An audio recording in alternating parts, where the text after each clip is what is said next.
Hello and welcome to Small Publishing in a Big Universe. I am your host, Lisa Jacob. This month we have some interviews live from Loscon. Coming from Cupid's Arrow Publishing this month are Rebranding Romance by B.A. Richards and On the Road to Galloway by Alistair Nelson. This is live from Loscon 51, Small Publishing in a Big Universe. I'm your guest host, Brian C.E. Buell, and I have with me... Hi, I'm Stephanie Talent. Stephanie, I've heard it said before that in order to write well, it's important to have an interesting life. And as we've been talking before we started, it sounds like you've had an extremely interesting life, starting with West Point. So you want to talk a little bit about that experience? I always joke that when I was in high school, I wanted to go someplace far from home, but I didn't really have a lot of money and I didn't want to end up in debt. So I applied to West Point and got in. And I always tell people it was a very interesting and valuable experience. Not necessarily a great experience, but it was a valuable experience. And obviously you do something like that and then 4 years in the military after that, it does affect your worldview and a lot of habits and that sort of thing. I feel I am basically a problem solver, and sometimes that rubs people the wrong way, but other people love it. So I don't want you to say anything that'll get you in trouble, but you said you were involved It was a very, very long time ago. So I was in military intelligence, which it's really interesting. As we were talking about before, it's not always the nicest business, but it was very interesting. And I do feel like when I was growing up, I read all sorts of the Ken Follett, Helen McInnes, all those spy novels and everything, and I'm totally dating how old I am at this point, but that's okay. I do find stuff like that slips into my work now. So then you got out of the Army, and then you went to Texas for vet school. I initially was thinking, I'll go to business school. That's what a lot of my classmates were doing. And then I realized I didn't want to go to business school, but I've always loved working with animals. And honestly, you have to love working with people too, because all these pets come attached with their humans. And so I switched to undergrad zoology, got a zoology degree, got into vet school at Texas A&M.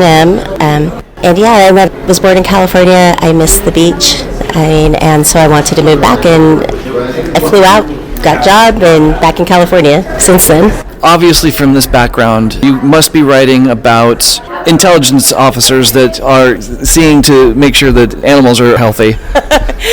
Well, I don't know if it's exactly like that. I mean, I write a lot of different things. I think my first love is fantasy, but I also do write some science fiction, and I will say there have been some people who were in intelligence or related fields. I do have a story that I'm shopping right now that has a unicorn at a vet school, but it is not a nice unicorn. It is a mean unicorn that wants to kill everybody.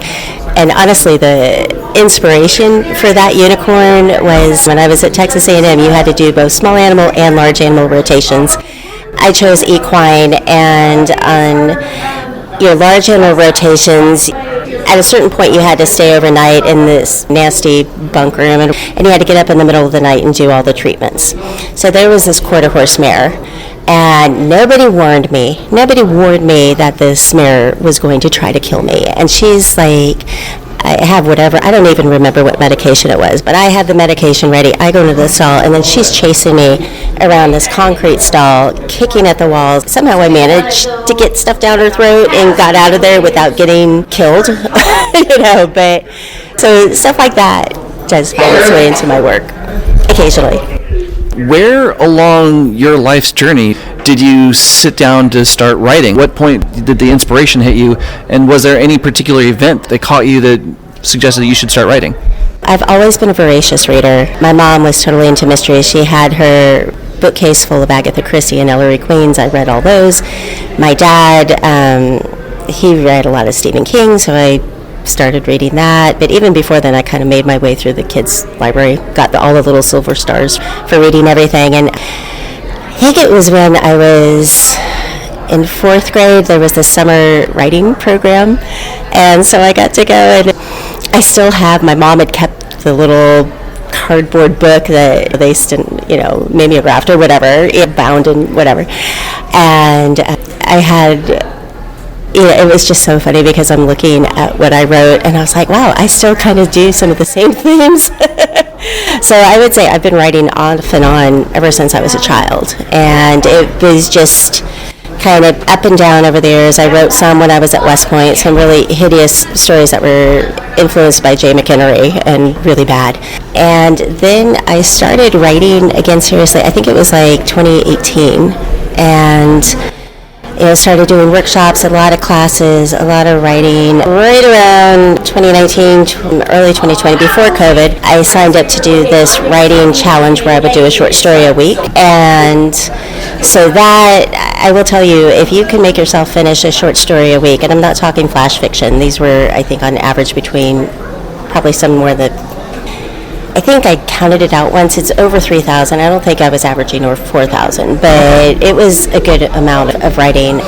Some of those stories did sell, which was good. One of the last stories I wrote was going to be purchased by somebody, but because of COVID, that magazine never flew, and that was the story that I won Writers of the Future with. Let's talk about process. What is your writing process like?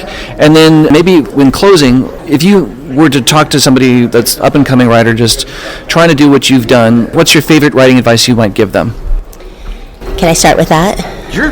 Just keep learning, just keep writing, just keep submitting.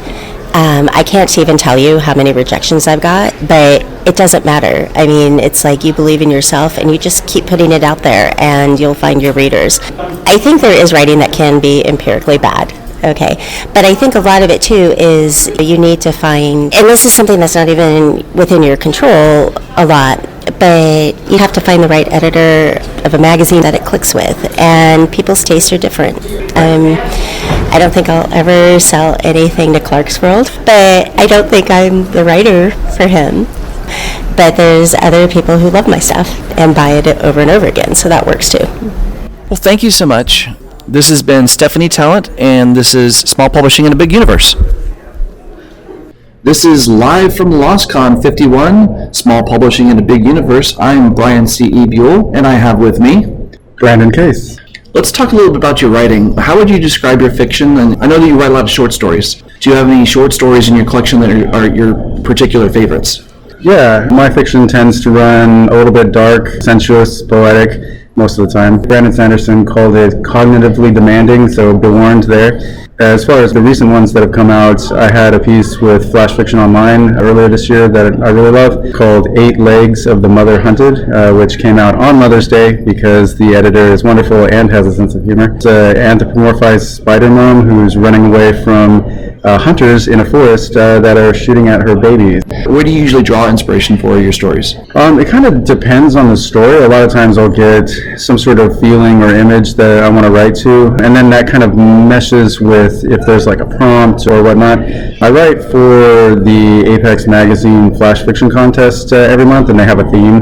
Usually they're pretty broad, like there was a spider theme at some point, I think at the end of last year, which that story was born from. So that kind of gets reimagined into whatever I'm feeling at the time. I went through a period of writing stories about motherhood, which might sound odd, but yeah, it's really kind of wherever my mind is, my emotions mixed with external factors into some sort of wonderful, gooey story thing. I know that you go out, you hike long hikes. When you're out on the hike, do stories come to you at that point? Yeah, I love being outside, and nature is a endless well of inspiration. So when I'm hiking, I will be thinking a lot of times. I had some really good story moments. I hiked the Pacific Crest Trail a few years ago, and I would be alone for long stretches of time. And there's this really interesting switch, for me at least, that comes when you're outside for a hike, not only for like a day or 2 days, but like 5 days in a row and don't see anybody, and my brain kind of melts down and goes to this like giggly, weird creative phase where I'm just having a blast telling myself stories as I'm wandering through the mountains, and it's quite unlike anything else. So yeah, there are definitely zones in there that are just maximum creativity. Are there any stories that have come from that experience where you melted your brain down and then once you came back into civilization wrote something? Probably my favorite one is Terry's About to Feed, which is a story that takes place on a giant who is the size of a planet, and he's curled up in the fetal position, and he's being orbited by a star, and whenever he wakes up, he uncurls himself and then dunks his burrito in the star and then eats the burrito. But he has a whole population that's living on his surface, and they're all very pun-oriented, and it's very weird. It's kind of like a mashup of Terry Pratchett and the Xanx books by Piers Anthony and all of these weird, humorous, surreal parts of my brain. And the main character is awesome, and he goes through weird adventures on this very anatomical body. It's like body horror comedy. I have yet to sell this piece because it is absolutely bizarre, but it's been held by a few places, so maybe one of these days it'll come out. And what's next? Is there anything that you're working on now or anything you're looking forward to working on? Right now I'm actually shopping a novel, looking for a literary agent, which is great. It's a young adult contemporary fantasy, and I love the piece, and I edited it like 6 times, so it's maximum polished, and I'm hoping that'll become a thing soon. I'm also working on a memoir for my PCT hike that I mentioned earlier, which has been several years in the making, but because it was quite an emotional roller coaster. So that's my next big project. Hopefully I can get some long form out in the world. So let's talk a little bit about process. We've talked about where you get some inspiration, and you write for the Apex prompts every month. When you sit down to start a story, is there any steps that you take? Do you plot more? Do you discover the right? What's your process like? I'm kind of a hybrid. I like to have an idea of where I'm going, like a central image or feeling at the end, something that I want the piece to say or present the reader with an emotion, and then I kind of work backwards from there. And I really like the process of discovery, so I'll just have waypoints where I'll just have a handful of different turns that I know I want the story to take that are going to be impactful parts of the arc. And then from there, I just go all the way back to the beginning where all the nexus, where all those threads start, and start discovering. And my characters will wander around doing stuff that I had absolutely no intention for them to do, which is the best part for me. It gets to be that real sense of surprise that you get as a reader. You just get that as a writer times 10 because you're in the process of discovering all this, and it's the perfect story for your brain because it's coming out of your brain, which is fantastic, because then whenever I edit and I set something aside for a few months and come back to it, and my brain has the RAM has cleared, the short-term memory has cleared, and then I read it again for the first time, and I just laugh hysterically because it's me telling myself jokes. Me from 6 months ago is telling current me jokes that are perfectly suited for my brain, and it's a riotous experience. It usually starts with some sort of image. I have some waypoints, I do some discovery, and then I laugh my ass off because most of my work has a little bit of tongue-in-cheek in it. To close, I like to collect writing advice. So is there any favorite writing advice that you would pass on to somebody that's trying to either follow your footsteps or that you might want to guide in a different direction? What's your favorite writing advice? All the classics are classics for reasons. Read and write. You just gotta sit down and do the thing. And as much as possible, just try to set aside any sort of fear that you have about the quality, especially for rough drafts. Just make the thing exist. It can be good later. You can do all sorts of refinement. You're really putting the facets on it in the revision process. But just as much as possible, try to create a routine in which you are sitting down to write. If that requires some sort of caffeine or a little insulated time bubble, I do mine usually immediately after I wake up, before I have any sort of emotional clutter throughout the day. I'll just roll out of bed into my writing chair, and then I'll write until my muse dies, and then go on with the rest of the days. So yeah, read, write, and don't be afraid of what you're going to put out there. Go no holds bar and kind of figure the rest out later. Thank you so much. This has been live from Loscon 51. This is live from Loscon 51, small publishing in a big universe. I am your guest host, Brian C.E. Buell, and I have with me Scott Kilburn. Scott, this is a rare treat for me that I'm getting to interview you again. We talked last year, so let's just start with what's new with you in this last year. Well, what's new this year is I'm continuing on book 3 that I've started, and I have some metal bookmarks, some more stickers and stuff like that, so kind of expanding my wares. So it has been a year since we've talked about your books before, so why don't you go ahead and talk about your books, the series, what a reader would need to know in order to make the decision to buy your work. Okay, my books are dark contemporary fantasy or dark urban fantasy with fairy, but not your typical fairy at the bottom of the garden or shall we say, Disneyfied. These are the fae of old stories, the ones that are kind of brutal. They don't see it as being brutal, but that's why a lot of people in Scotland, Ireland, and Britain in general would say they're the good people. I'm using air quotes on that because you only call them the good people because you didn't want their attention. She's not the protagonist, but she is one of the main characters, is the Forest Fae. And her concept of retribution or dealing with human beings is, shall we say, a challenge for the rest of the characters. Can you go ahead and state the name of the series and then the names of the books 1 and 2 that are out, and then if you have the name for the book 3, what people have to look forward to there? Okay, so the first book is Summoning a Lost Fae. The second book is Consort to a Dark Fae, and I call the whole series the Fae Forest Chronicles. I don't have a name for the third book. My sort of placeholder for the name would be Diplomat.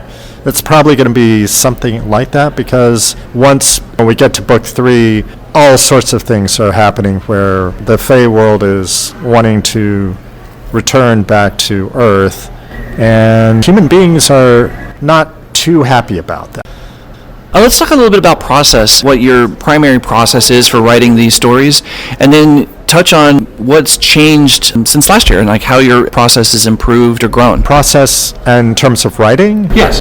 Usually I am a seat-of-the-pants type writer, and because I like to be surprised as I'm writing, so I just keep writing until, sometimes I write myself into a corner, and it's always fun to try to get myself out. And then once I'm finished with the first draft, then the real work begins of, this scene doesn't make sense in the overall arc of the story.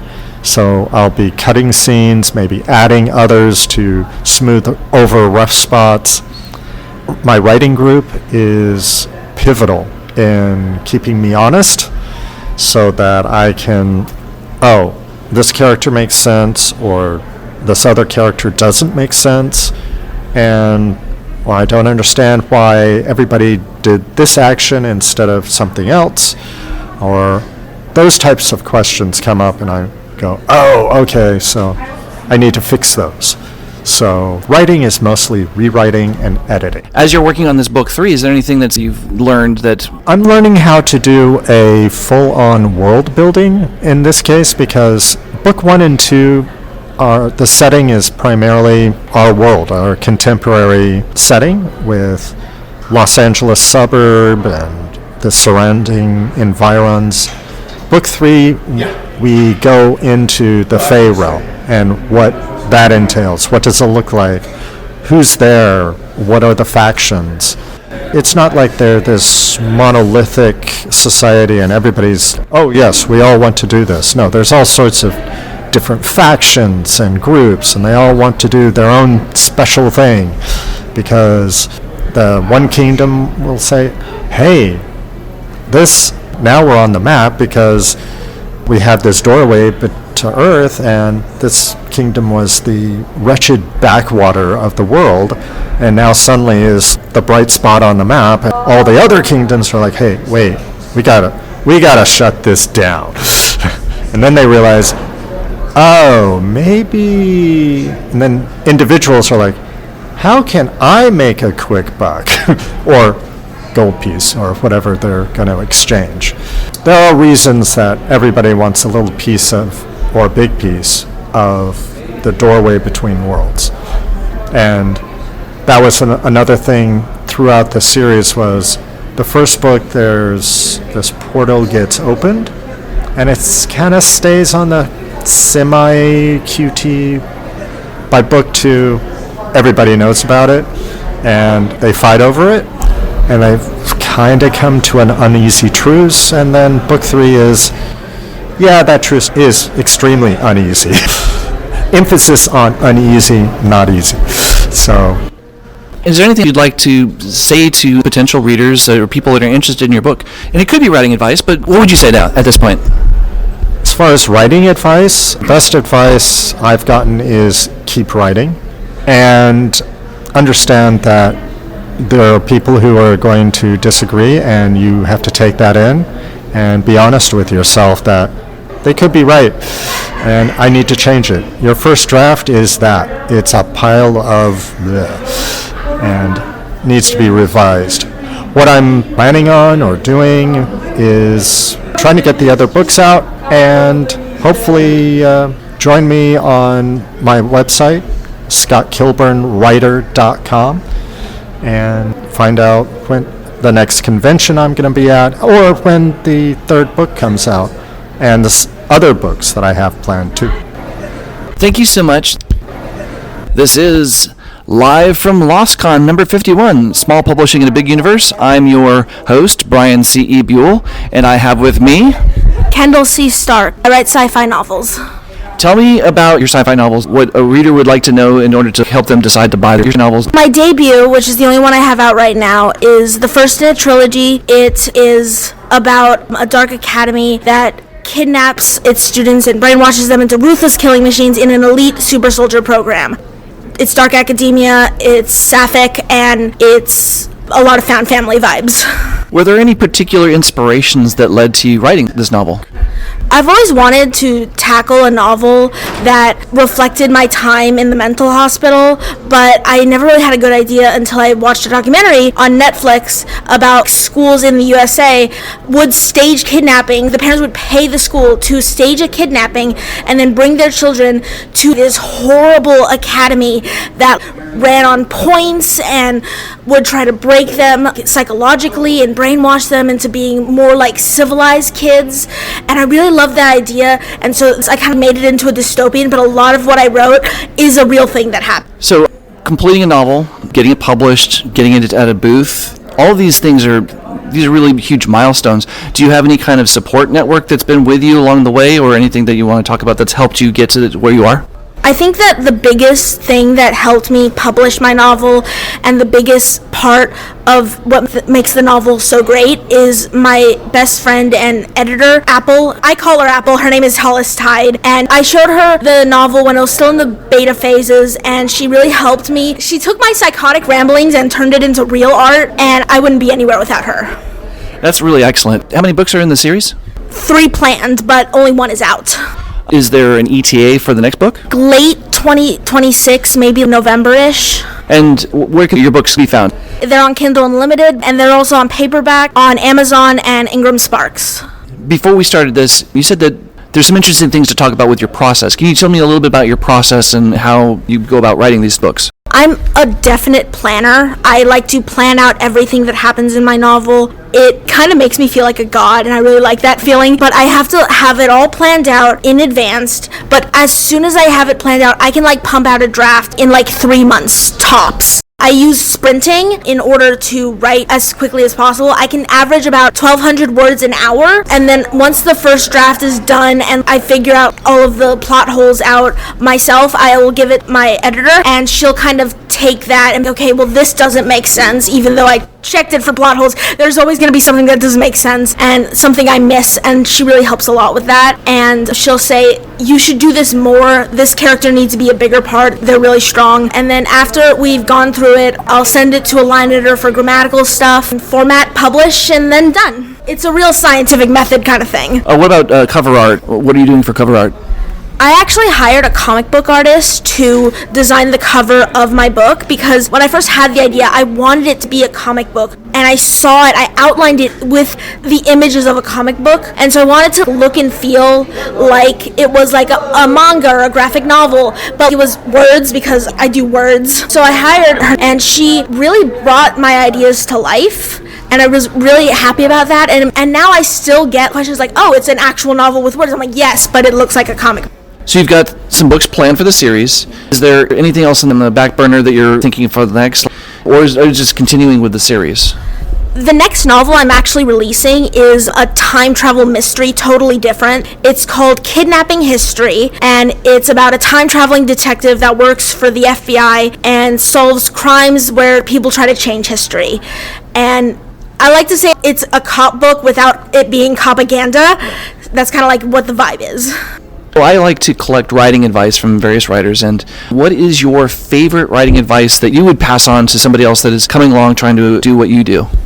show your novel to someone else. You will spend years toiling at your novel away, but the only way it'll get finished is if you give it to someone else and be like, hey, what do you think? And that's how you progress from like writer to author. That's how you do it, because people will have to read your work in order to be a writer, so it's best to just get that out of the way and just show someone your work.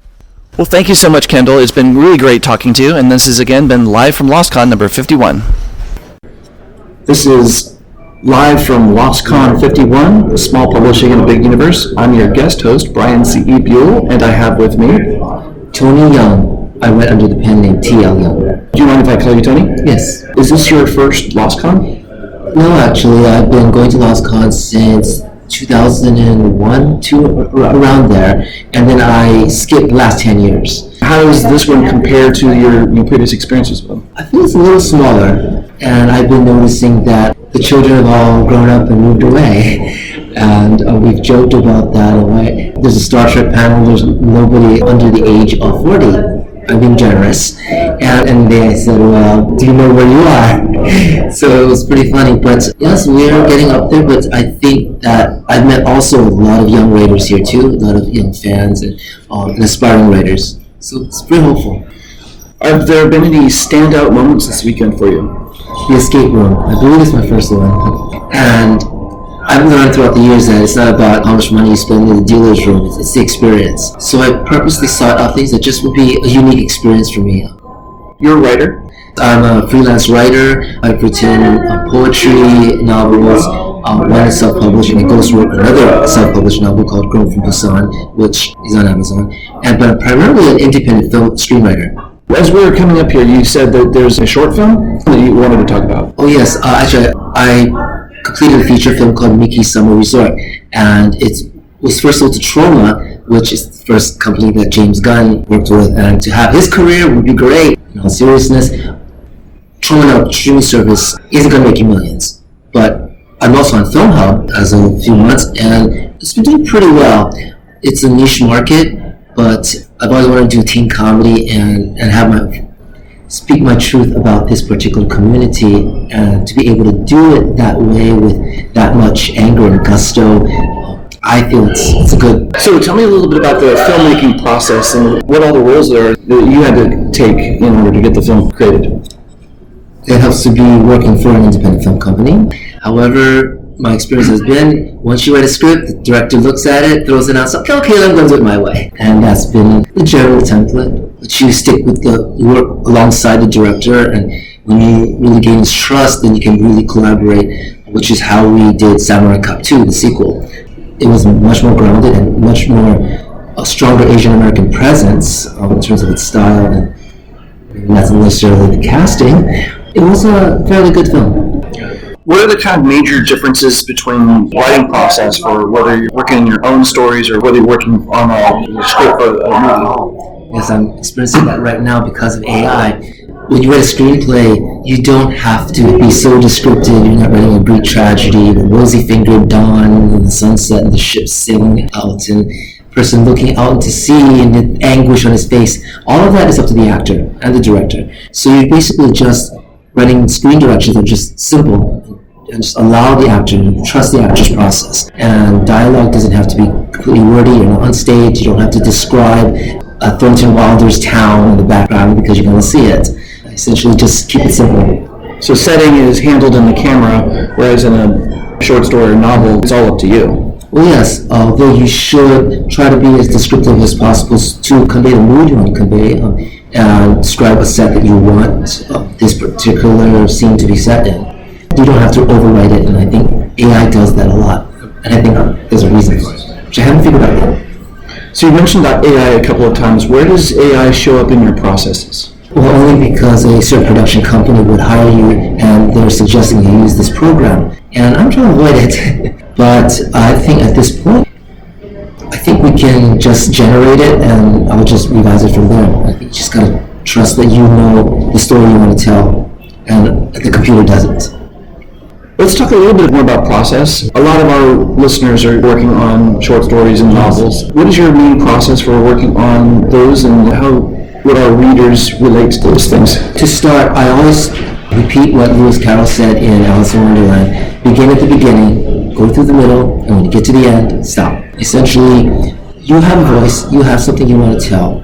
You're not trying to make a speech, but you do want to create a vehicle for telling this story from your perspective, realizing that your voice, your perspective may not ever have been experienced or may not be seen in mainstream media. You want to be seen, to know that this particular group is misunderstood, and you want to tell the story from your perspective. It applies to minorities, it applies to quite a lot of people. I'd like to ask, what is your favorite writing advice that you would give to somebody if they're trying to follow along in their shoes, maybe to both work on stories as well as screenplays? I would say be true to yourself, and don't be too arrogant not to listen to advice. You want to hear criticism, and you also want to be able to discern criticism. Is that person criticizing you because of his own prejudices, or is he being honest? Perhaps, maybe he's more experienced than you are, and maybe he has a more valid perspective because he's lived through it. So thank you so much. This is live from Loscon 51. Thanks again to our guests and guest host Brian C.E. Buell. We plan on publishing a new episode every month. If you want to know more about small publishing in a big universe, visit our website at spbu-podcast.com and subscribe to our newsletter. Send us your feedback by using the Contact Us link and like us on Facebook at SPBU Podcast. To find out more about the books and other products featured during this episode, please visit the Small Publishing in a Big Universe Marketplace at spbu-marketplace.com. This podcast was recorded and edited by Lisa Jacob. Executive producer is Stephen Radecki. Theme and ad music is provided by Melody Loops. This month's episode was sponsored by Water Dragon Publishing. You can listen to our podcasts on Apple Podcasts, Spotify, Amazon Music, and most of your favorite podcast services. Thank you very much for listening, and talk to you soon.